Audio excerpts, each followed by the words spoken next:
Hey everybody. We're gonna have to make an adaptation today. We're gonna always start with the review, of course, but let me explain something to you really fast. You have your thymus, which is your control center of your every bit of power of how your day is, how your senses are gonna be reacting to things, how you're gonna function. That's the thymus, the upper heart. And then what you have is it goes to the pons area of the brain that gives us it's right there by the ACC. So it gives us our emotions. Okay.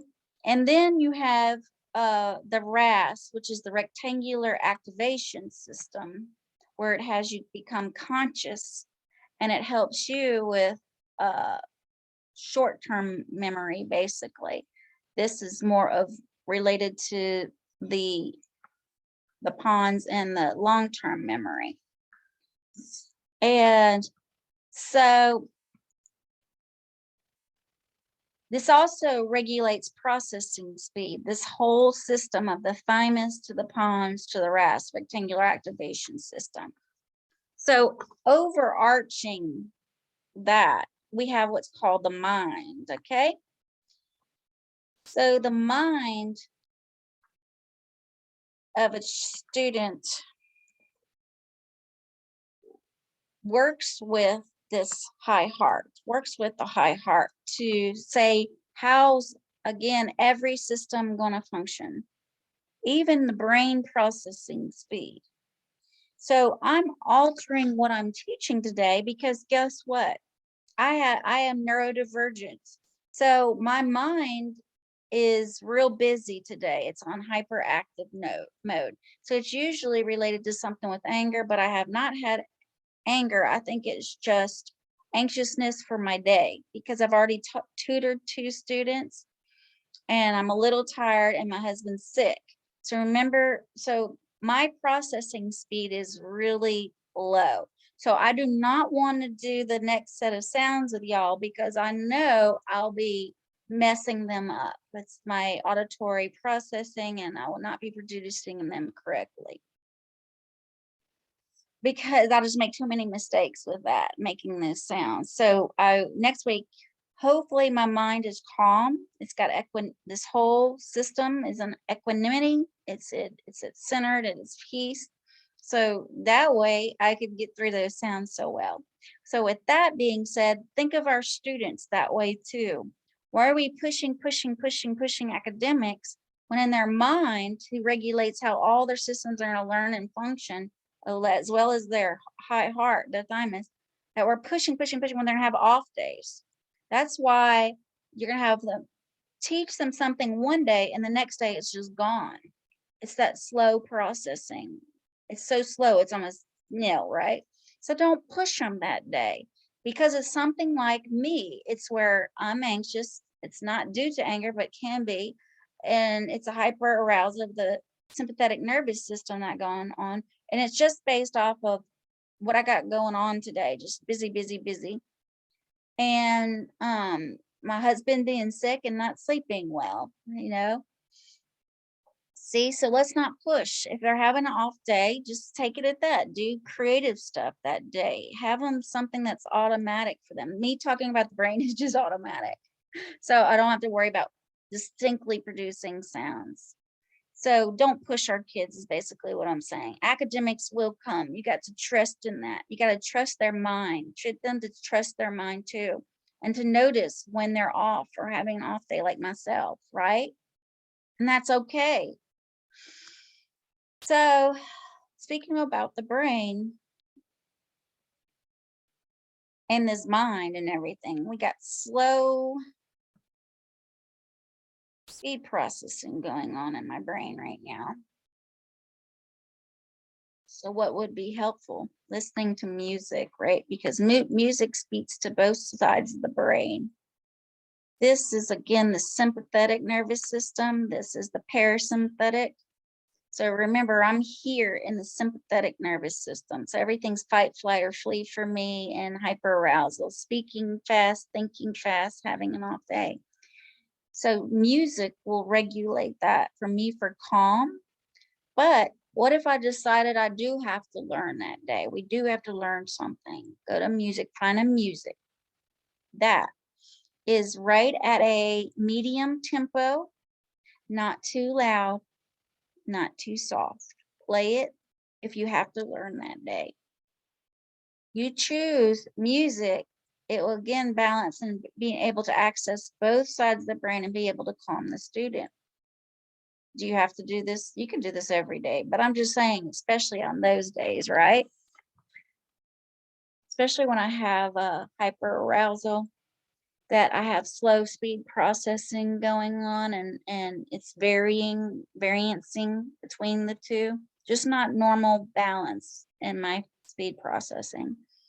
That I would play a low, a medium typed music with medium tempo. It's really going to help.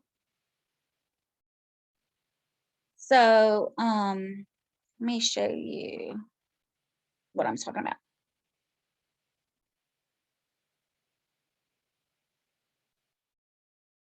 So we're going to do class 3 because this one is pretty automatic for me, and I normally do play music with them or suggest it, because that's what I'm saying. We're not doing sounds today, because I gotta listen to this for a second. Let's listen. Cole, he's my miracle child. So how does your miracle child get?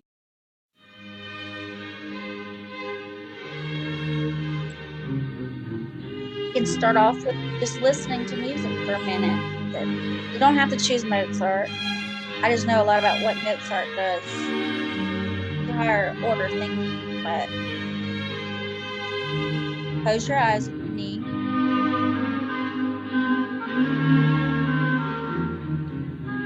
Take a deep breath.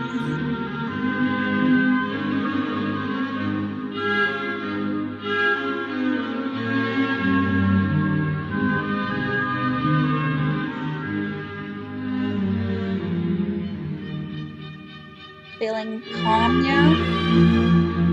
Yeah, Yeah. that's very relaxing. You don't have to start teaching right away. You notice they got slow or hyper processing going on with the way they speak, talk. They might even tell you, I'm not doing well today, you know, but maybe they won't. Maybe they will.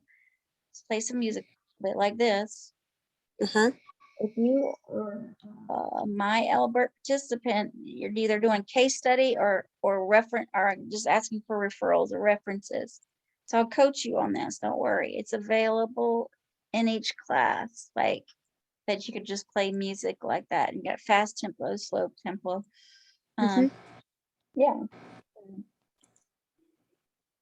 I'll coach you on other calming tools, but that's also a class I teach later. So yeah.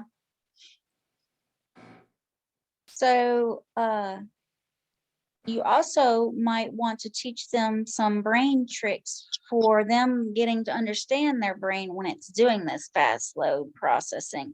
Because let me tell you what happened. It was what day was it? Tuesday? See, I have harder word recall when my mind is going through this, right? Even though I just listen to the music, I probably would listen to a little better. But so I just got this child back. He had taken a 4-month break from tutoring with me. And I said, what are you thinking you need now? Because, I ask them what do you need now? Because I trust the child and I know they know what they need more than we do. But of course I do my informal observation constantly, and I'll tell you. And, don't forget, I also have checklists to keep them on track for progress monitoring through my Albert, like I showed you the ones for sounds. It's not like I don't have that, but I do ask them what do you need? And I ask the parents too. And he said, And he said in a very hyperactive voice. So I knew there was anxious there and anxiety towards his learning and it's triggering what he's got going on. So I was like, we can't tutor today. I'm just going to have to tell him about his brain and have him understand his gifts, strengths, and interests and what they mean to him. And so I drew out the brain. I wonder if I kept that drawing. Because usually I send it to the mom. I got the mom in too, so she could see. But anyway, so if you don't understand all about the brain yet, I coach on that and I have professional development on that. But you can also get to this video that explains slow and varied and fast speed processing. So it's also attached into my Albert, so that's where I got it. So the tricks there. Mm. So it's also good to do before you begin this section, the class I'm doing today, comprehension, right? Okay. Because it's a lot of those videos they have from them. Hold on, let me pause y'all for a minute.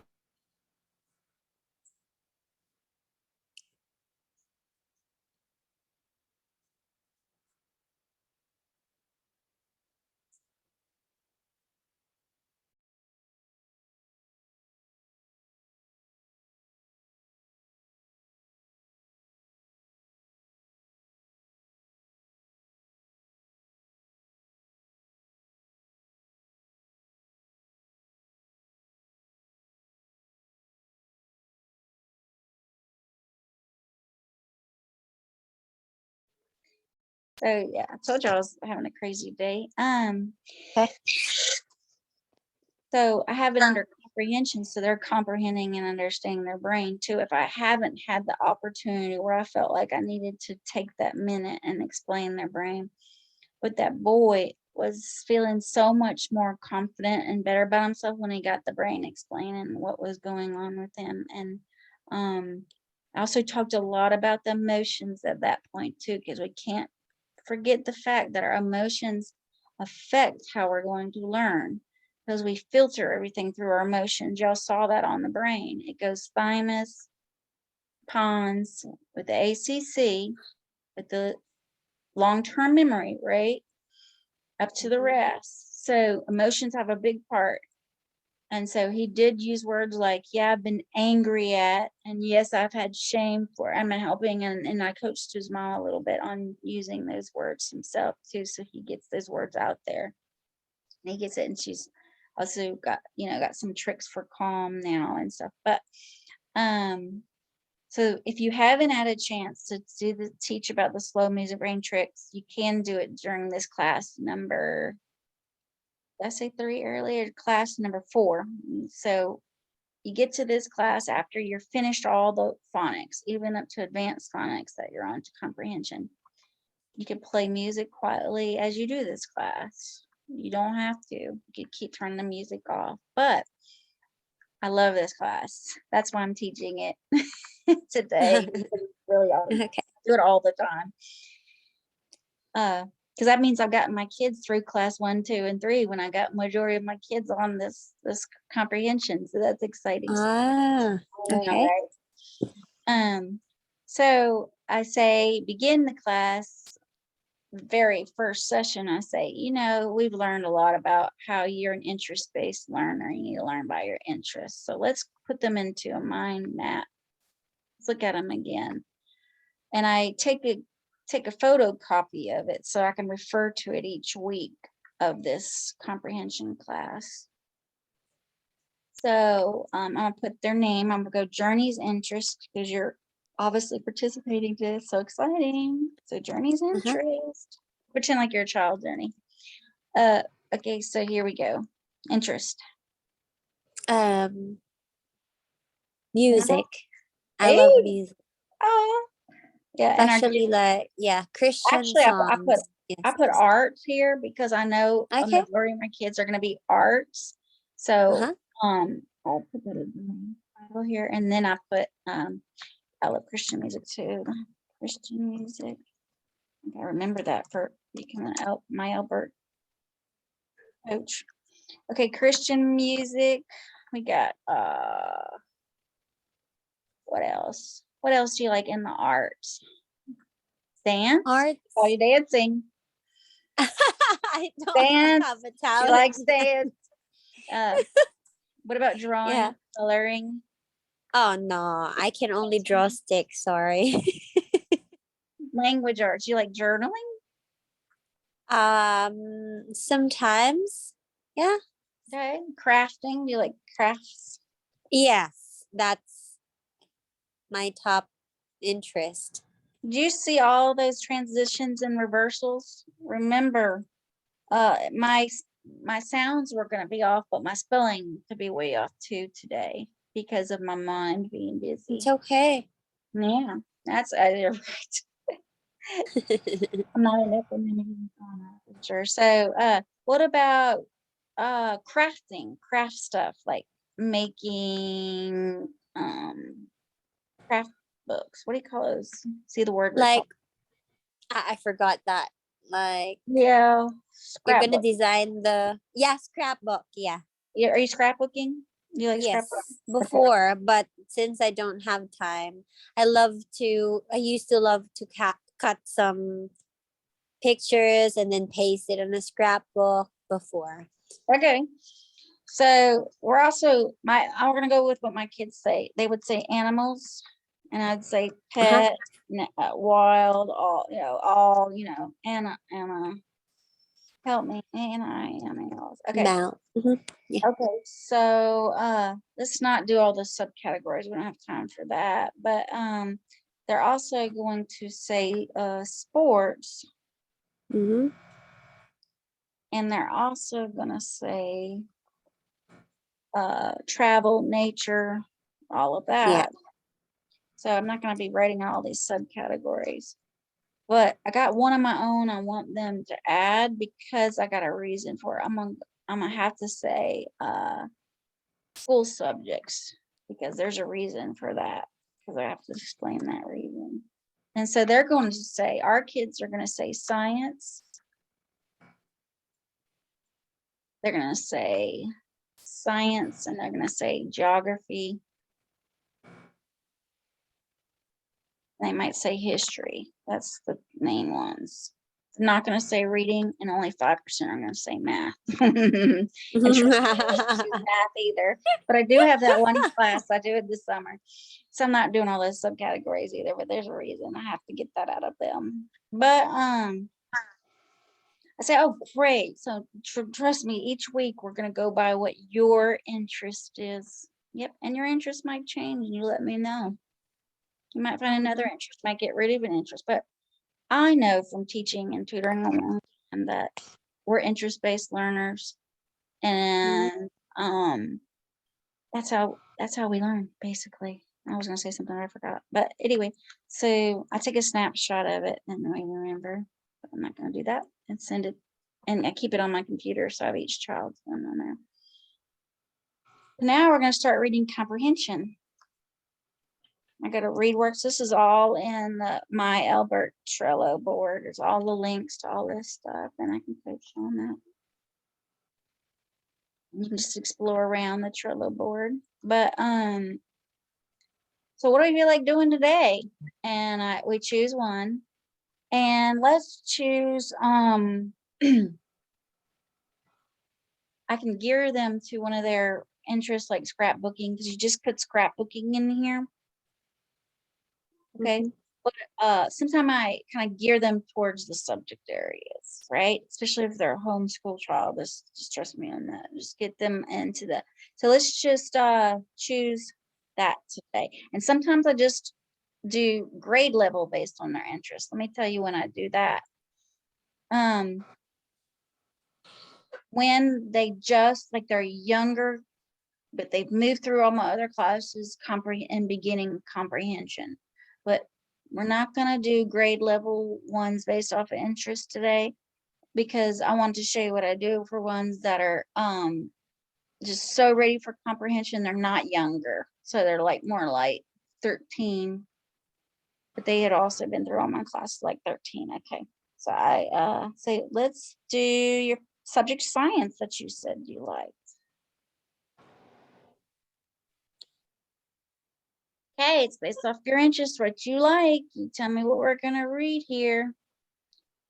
And they say Pluto. Dangerous. Oh, what did it say? Dangerous Landslide. Okay. And Yeah. funny because I actually haven't read this one. I was gonna choose Oh. Pluto because I've been through that one lots of kids, but this is good. Because I tell them I learn along with them. Which is true. They don't treat me any less because I say things like, oops, I spelled that wrong. Or, I don't know the answer to that. We should look that up. They don't treat me any less. That just makes them happy that they have a teacher Yeah. that is, that doesn't claim to know everything about every subject, because Yeah. all gonna do that. Do. So it doesn't make them treat me any less. It makes them respect me more, actually, and love me. So before we even begin, we're gonna look at the picture and say, is there something interesting in this that I won't? Look, it said dangerous landslide. There's something we want to learn more about and wonder what it is before we even begin to read. See, that's building background knowledge. Very important if you want that schematic to start to Mm-hmm. and assimilate and accommodate. We're going to build background knowledge before we begin to read. That's very based off the picture. Looks like they're somewhere in the mountains. Does it make me think that landslides mostly happen like in mountainous areas? What do you think? Mm-hmm. I see mud, a lot of mud. It looks like it came off that mountain. Do you see that? Yeah. Saw that. And there's Mm, like this car, just like there's an accident happen. It's yeah. very dangerous. Like people are having to use poles to get through this stuff. Yeah, this look very dangerous. Oh, hence it's called dangerous landslide. So, have you ever experienced a landslide? Actually, Journey, have you? Are you in a I mountain? just watched it. No, Huh? fortunately, no. But when we travel, if there's landslides, so it can't really travel. But Mhm. luckily, we don't live near this kind of mountains that very dangerous. I'm scared of these. Well, I understand. Do you know how much literacy you just did, by the way? How much speaking, and our kids wouldn't normally speak a lot. Do you realize how much you just did? No. Yeah, and connection with me and get some of your background knowledge of this. So just spend some Oh. time in the picture. They really appreciate that because they're visual Mhm. spatial learners and picture 3D imagers. They love this. Yeah. And we've got how many great questions we got up to look at before we begin to read. So I'm already starting to think critically before we even read. Yeah. So do you think, like I said, do you think mountain slides happen just in mountainous regions, or do you think they could happen anywhere? What do you think based off this?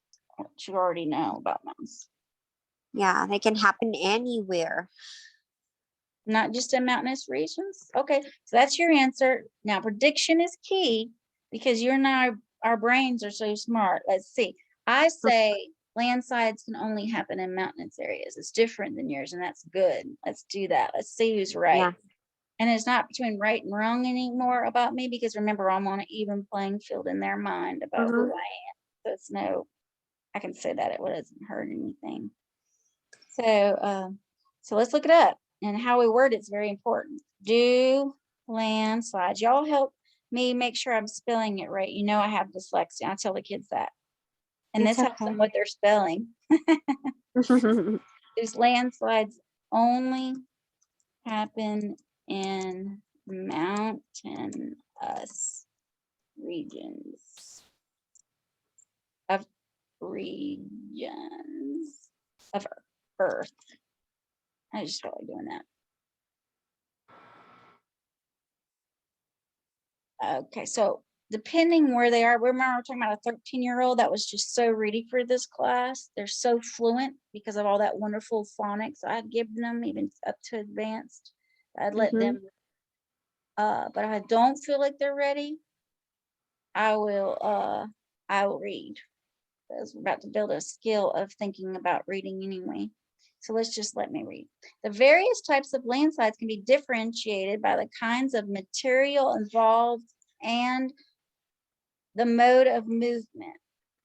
Abbreviated version of Varn's classification of slope movements. Although landslides are primarily associated with mountainous regions, they can also occur in areas of generally low relief. So I wonder what they mean by low relief. What does that mean? Me too. Yeah. See, so we don't have to go straight back to this. We can spend some time on this because this is having us think. And it might be a background knowledge of low relief if it's in this already. See, so then they'll definitely reinforce their learning about what low relief means. We need to know, don't we? To see if who's Yeah. right, if I'm right or you're right. Let's hope somebody's ever looked this up. Low relief. And Area. okay. What did you want to say? And I go with what kids wanted to say.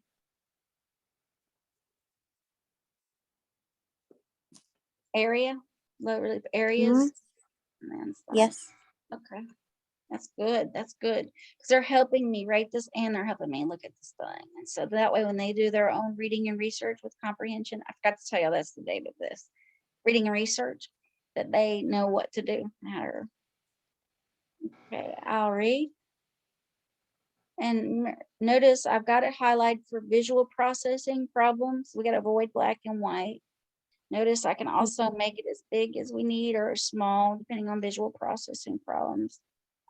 Whenever I read, I do the tracking so they see me tracking because I have to literally track. Notice I mess up, they see that I'm doing reading strategies that I teach them throughout. Anyway, in low relief areas, landslides occur as cut and fill failures, road and building excavations, river bluff failures, lateral spread landslides, collapse of mine waste piles, especially coal, and a wide variety of slope failures associated with quarries and oven pit mines. Now, my 16, 17, 18-year-olds with the higher order thinking that occurs, it goes from 7 to 11, 12 plus. That's why I don't do this class unless it's 13 plus, unless it's a really advanced class. The higher their age goes, the more advanced their capability of understanding what was just read is just increases. So they'll say, yes, they were right. I was wrong. And I say, yep, you're right. It can happen anywhere, especially where we see a lot of comments here. Bluffs, mines, anywhere where there's a slope, basically. Yes. So you were right. And I'm just thinking mountain doesn't mean slope. Or does it? Should we go look that up? Let's pretend like I say yes. So we go and look it up. We go on forever until we don't want to look something up anymore. I'm serious. Because we have something called whys of dyslexia. That's what I call it. If we don't get it worked out in our mind, whatever our natural questioning is, we can't move on. It's going to stay there. So if I would have not had that question answered, I could not move on to this.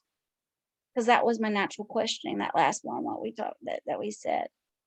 So you go on forever. You might not even make it back to this passage and run out of time, and you come back to the passage the next time. That's reading and research. And the reason why I developed this class, because it's kind of made me kind of angry. We've taught kids to not think on their own as they read of interest even. We teach them, study the question set. You find out what we want you to know. You read and you answer it. That's not how our brain works. It's divergent, guys. How about we find out what I want to know, what natural questions come up. Then eventually I'll go back to find out what you wanted me to know. And guess what? What you wanted me to know was insignificant to the true understanding of building knowledge in science, by the way. What was the name of that company that had, who cares what the name? We bypassed that information, didn't find it significant in our very smart brain anyway. So why are you asking me that? Find out what their natural questioning is. Go and research it up until they're not done, they're done with it, and then they're ready to read. And then we can answer the questions what you wanted us to know. Not going to be as smart as what we wanted to know, to be honest with you. So we've trained them just to read, answer, not even think about it. So I'm about to prove that. Does that make sense at all to you, Journey? Because that gets me really hard. Yes. Because Okay. I have this video, my dyslexic student asked me this question about the mountains. So I tried to answer it based on how I know it. But what you just taught me, like, realize that if they don't get the answer they wanted to get, they will still ask you that question, same question again and again. But if they see that they have like a proof and explain something when you search, it will really help them. And it will let it go out of their mind. Yes. That's why content and context switching are horrible, because we hold things in our mind until they get answered. And that's our brilliant mind, and that's our problem solving capability. That's our whole picture thing. That's everything about who we are. Yeah. So yes, and I do show videos. Let's say if they said, but I don't know what landslide means before we go and even begin, I will watch a video and talk about it. It's very important. Videos are very important. Okay, so pretend like they're young, 13. Their fluency is good, but it's about the skill of now reading and research for them. So I'm going to read. But I tell them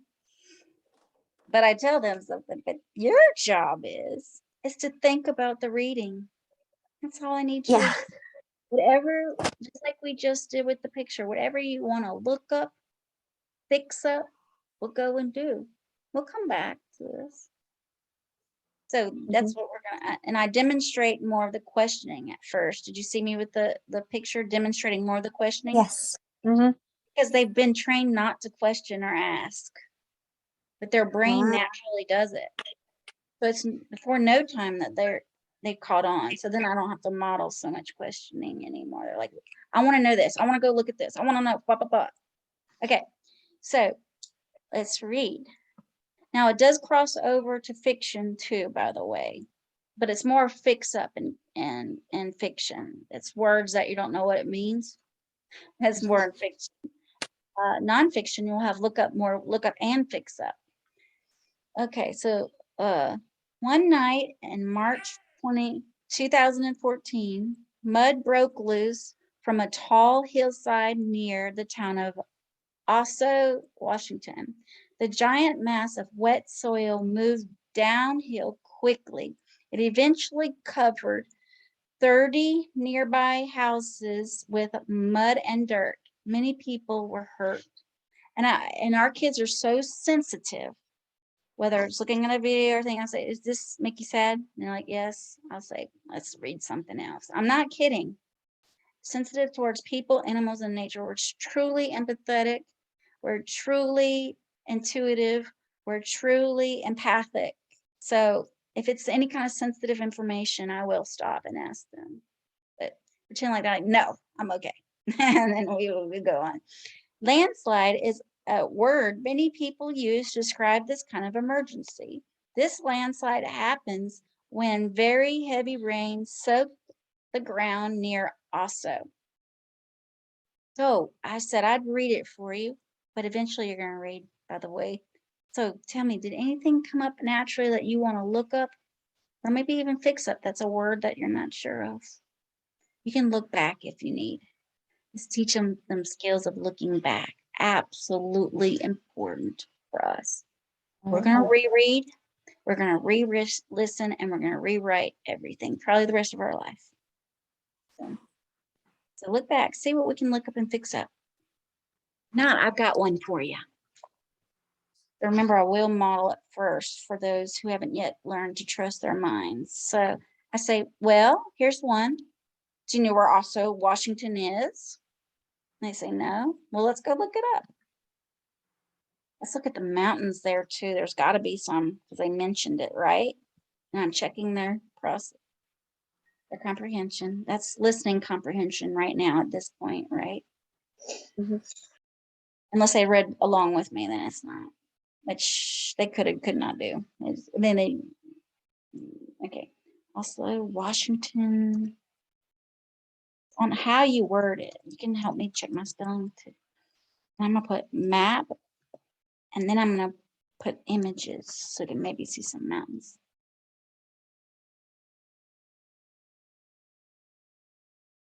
You can pre-look at things, but you didn't know which ones they were gonna ask for. So, I never have a problem set on. So it looks like it's part of the state of Washington in the United States, doesn't it? So I let them use their own evaluation skills. That might have looked like their color, shape, size, dimension, that they recognize it. Yeah, this one. That looks like the state of Washington to me. It's like that's the Pacific Ocean. So I'm not liking our choices so much of, oh, there it is. There's the mountain we're looking for. Look, it even says Oslo landslide case study. So you think that's pretty? Also, Oh. Washington. Let's go see the U.S. map so we get a better idea where Washington is. Like I said, it's right there by the Pacific Ocean. And I might even say, what are our oceans? You know, it's not about rushing to get back to what they wanted us to read. And now it's about getting. Okay, yeah. So look, here I am. Give them point of reference. Here I am in Alabama. Journey. This is where I am in Alabama. Yeah. Let me count. Let's see the states. And where are you? You know, they're either in the United States or over here. Let's count the states till we get to Washington. Let's count. One, They two, learn they're learning and interacting at the same time. yeah. Wow. Yep. Oh yeah.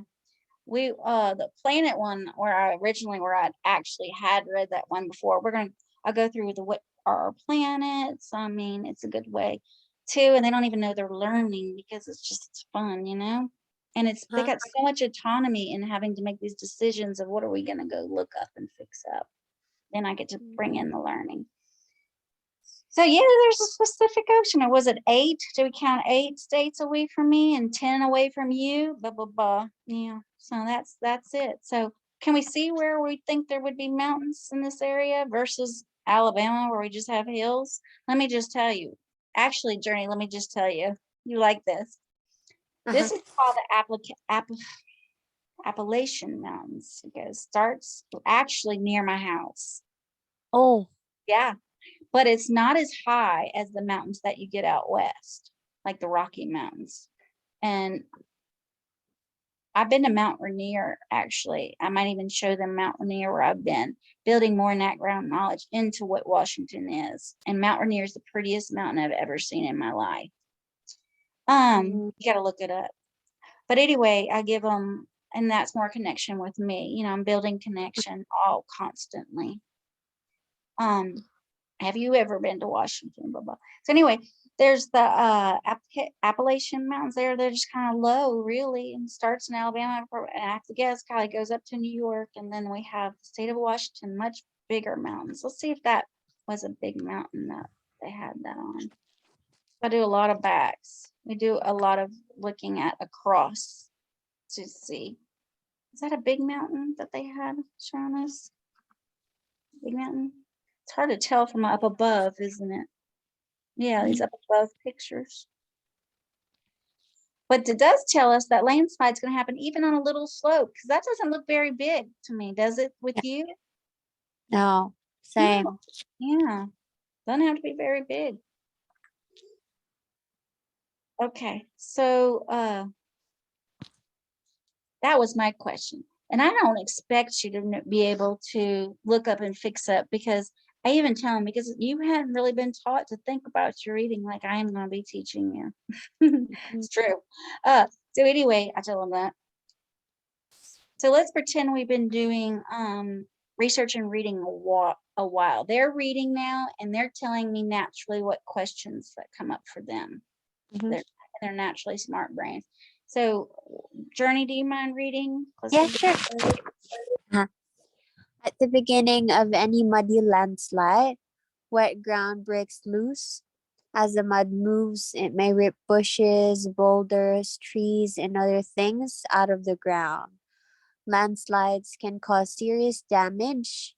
A big landslide could bury homes and badly injure people in its path. Landslide can also dump huge amounts of wet dirt onto roads and highways.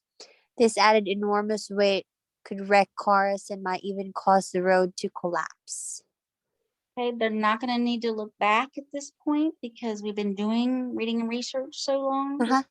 Now this class can go on forever until we don't want to do comprehension anymore and you want to move on to another Mhm. one.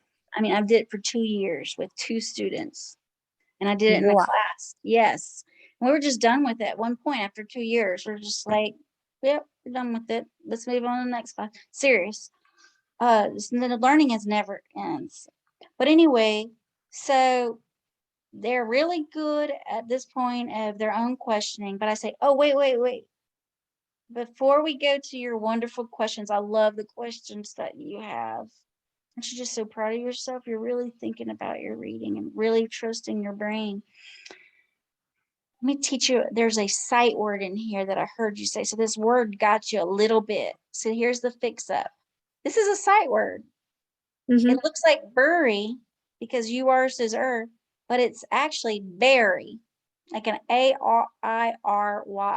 Now you and Aha. I, yeah, you and I went over advanced phonics together. Let's pretend you and I went over advanced phonics together, and we said if we're not sure of 3-letter blends, it's going to be ear, air, or R. But look, there's not even a 3-letter blend. That Y messed us up, but it's bury, like you bury something. Like okay, so then I give them whenever I do a fix up like that on a word that they mispronounced, I make sure they understand the word too, because usually when it's mispronounced, it's either advanced phonics, so advanced that it's never seen like that one. So you can treat it as a sight word. It makes them feel better because it's so advanced that it's not even taught by me. Or they don't know what a word means, or it's both of those things. So I say, do you know what bury means? They say, yeah, like you bury your cat. Oh gosh, yeah. Okay, yes. You just put an image in my head I didn't want to hear. But if they didn't know what bury meant, I could give them an example. And I always relate it to what you think, themselves. Uh-huh. How we learn better if it's something related to ourselves. So anyway, so don't tell me your wonderful questioning. For this one, I want you to read Journey, and you tell me your wonderful natural questioning that comes up. Mhm. Okay. Make If something a up if you lands don't have one either. Okay. If a landslide happens near an area that includes buildings, it could break water lines, gas lines, or electrical lines. That kind of damage could also start fires. Scientists are trying to figure out how to help people be safe in areas where landslides occur. The best thing experts say is to have a plan for what to do if this kind of moving earth emergency happens. What does moving earth mean? Perfect. And your reading was it's you didn't I don't have to do any fix up. It was amazing. You're just doing so amazing. I know you're proud of yourself and your reading. Mm-hmm. Good. Should I say moving earth means for landslides? Should I learn it that way? Uh-huh. You think that will give us the answers? Well, Yes. remember I said Oh, prediction is key. You and I are so smart. mhm. What do you think it could be? Should we read the sentence back to figure it out? Or what do you think what it could moving earth mean for landslides? uh, it's like it's gonna cut it in half. Like Mhm. That's a great, see how this critical thinking we got?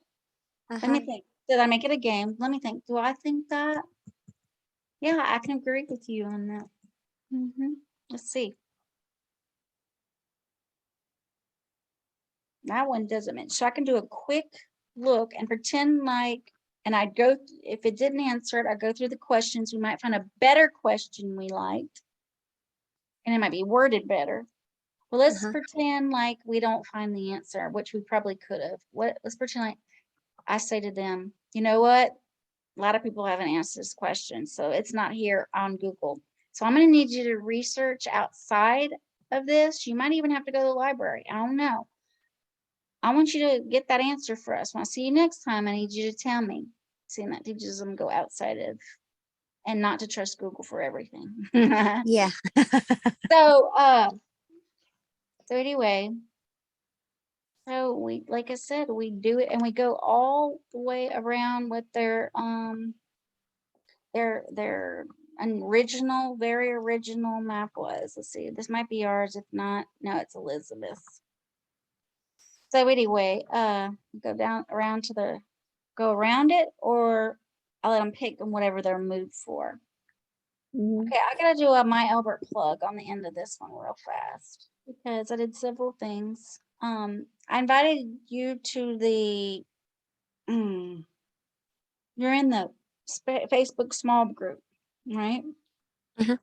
Where we just chat, and each week I kind of highlight something that I've coached on that week or give it one resource out. But if you want more resources, I need you to go to the Facebook page. I put that link in that one today. If you want more resources. Yes. Yeah. Because I just won't want to overload our small group with too much resources. The app that you use, Miss Tricia, is that for free? Like the book? The book? Oh, Yes. I'm extremely cheap. Every single one that oops, this is an open up brain tricks. What did I do? Every single one that I suggest with my Albert is free because I'm cheap. Pay for hardly anything. It's okay. Yeah, I pay for hardly anything. It's crazy.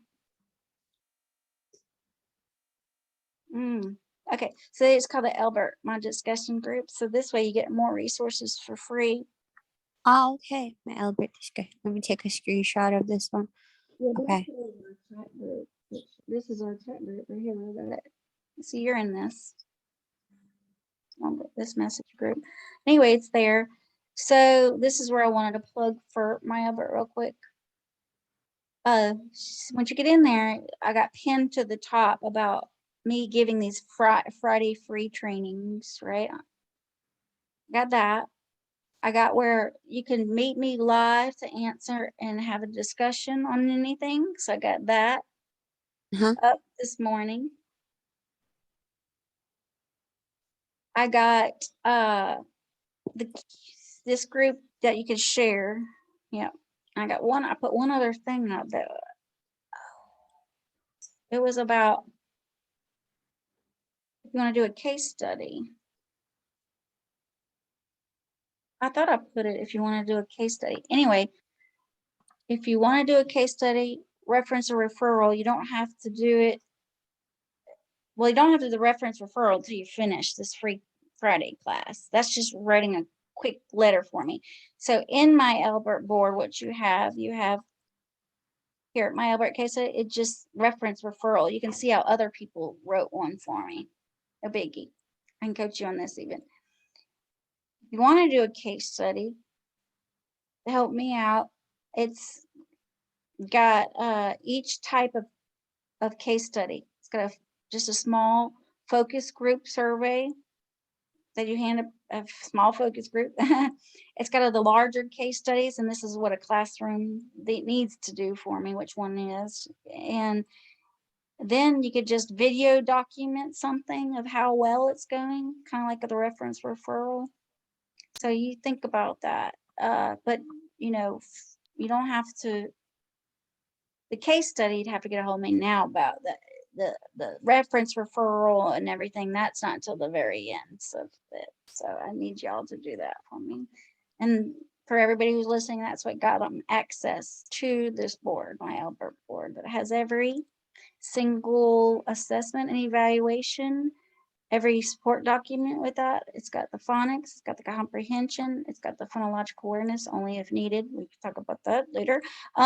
We got the social emotional, which talk about that anger and shame, and then the case study, and then extra resources. But anyway, I just wanted to Resources. add that today. Yeah, even extra resources beyond what this has. So that's it. I'll see you later, Miss Journey. I gotta go take care of my Okay. daughter. Thank you so much, Miss You're Trisha. Appreciate welcome. that. Any questions, put it in my chat and then everybody else gets to see. Okay. In this discussion group. Okay, bye. All right. Bye. Bye. Enjoy your Bye. day. Yeah, you too. Bye.